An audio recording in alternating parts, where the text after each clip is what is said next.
Council থেকে আমাদের এখানে যে দুর্নীতিগ্রস্ত নিয়ে কথা বলতে এসেছে, আমি তার বিরুদ্ধে কথা বলতে চাই। আমাদের দেশকে দুর্নীতি মুক্ত করতে হবে। আর বাংলাদেশের যে যোগাযোগ মন্ত্রী যে বলেছে 1,90,000 মানুষকে লাইসেন্স দিয়েছে, সেটার বিরুদ্ধে উনি না জেনে অশিক্ষিত মানুষকে অনেক লাইসেন্স দিয়ে দিয়েছে। তো যার জন্য আমাদের অনেক মহাসড়কে অনেক বিপদ হচ্ছে, মানুষ অকালে মৃত্যুবরণ করছে। এরপর আপনার রোজার মধ্যে যে আমাদের জিনিসপত্রের দাম বেড়েছে, সাধারণ মানুষ নিত্যদিনের তাদের চাহিদা পূরণ করতে পারছে না।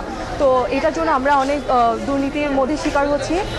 আমাদের দেশকে দুর্নীতি মুক্ত করতে হলে আমাদের সবাইকে একযোগে আসতে হবে।